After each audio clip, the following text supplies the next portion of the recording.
এটা মারামারি দিছে। যা, আজকে ছন্দে ছন্দে কথা বলবো না, আজকে বলবো এই প্রকৃত নিয়ে কথা।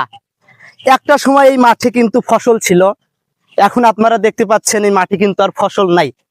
এই যে গরুগুলো ঘাস খাচ্ছে আপনারা দেখতে পাচ্ছেন। আসলে এই ঘাস গরুর জন্য কত উপকারী একটু বলি, যদিও আপনারা অনেকেই জানেন। এই ঘাসগুলো যে দেখতে পাচ্ছেন, যে ঘাসগুলো, বিশেষ করে ঘাসগুলো যদি গাভী খায়, দুধ বেশি হওয়ার জন্য এই ঘাসগুলো কিন্তু অনেক প্রয়োজন। ঠিক আছে, গরুর দুধ বৃদ্ধি করে। অনেকগুলো গরু এই জায়গায় দেখতে পাচ্ছেন, গরুগুলো কিন্তু ঘাস খাচ্ছে। এখানে হয়তো একটু ঘাসের পরিমাণ বেশি, অর্থাৎ এখানে কাদা নাই।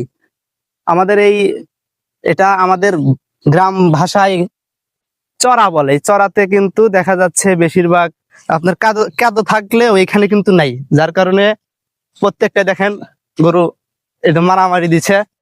যা, তাহলে দেখেন গরু কিভাবে মারামারি দিল। আসলে ভিডিও করতেই কিন্তু এরকমটা শুরু হয়ে গিয়েছিল। জানি না এটা প্লাস পয়েন্ট কিনা ভিডিও সবসময় ভিউ খোঁজে, আমরা জানি। তো তাই চেষ্টা করলাম যে একটু প্রকৃতি নিয়ে কথা বলার। তো আসলে এই গরুগুলো দেখেন, একজন খাচ্ছে আর একজন খাচ্ছে, আবার আরেকজনকে তাবড়াইতেছে, মারামারি করতেছে। গ্রামের মানুষ যারা আছেন তারা হয়তো বা অনেকেই জানেন যে এই গরু, এই গাভী কোন ধরনের ঘাস খায়। এই দেখেন প্রত্যেকটা, এখানে যতগুলো গরু আছে, কয়েকটা গরু আছে দেখেন, আমি একটা গুনে দেখাই। 1 2 3 4 5 6 7 8 9 10 11 12 13 14 15টা গরু আছে। এই একটা ক্ষেতের ভিতর 15টা গরু।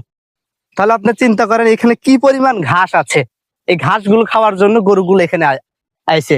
কিছুক্ষণ আগে আপনারা দেখতে পারলেন এখানে কিন্তু একটা গরু আর একটা গরুর সাথে মারামারি লাগাই দিয়েছিল। তাদের আসলে যে কিছু মানুষ আছে না, যে এই মানুষে পড়ে না, মারামারি লাগে, হয়তোবা এদের দৃষ্টিভঙ্গিটা এরকম ছিল, যার কারণে মারামারি লাগাইছিল। তো এরপরে আমরা এই পুকুরে দেখেন মাছগুলো কত সুন্দর খাবার খাচ্ছে, ভাসমান ফিড দিয়ে রাখছিল এই পুকুরের মালিক। সেই মাছগুলো ভাসমান খাবার খাচ্ছিল, কি সুন্দর একটি দৃশ্য। আসলে এই সবকিছু মিলে যে গ্রাম বাংলার একটা ঐতিহ্য, আবার গ্রাম বাংলার একটা সৌন্দর্য, এগুলো কিন্তু প্রকাশ পায়। সব ধরনের জায়গায় কিছু না কিছু দৃশ্য দেখা যায়, যে দৃশ্যগুলো আমাদের হৃদয় ছুঁয়ে যাওয়ার মতো। তো সবশেষে একটা কথাই বলি, যে গ্রাম বাংলার গ্রামীণ পরিবেশ সম্পর্কে যাদের ধারণা আছে, তারা হয়তো বা অনেক সুন্দরভাবে এই ভিডিওটা নেবেন।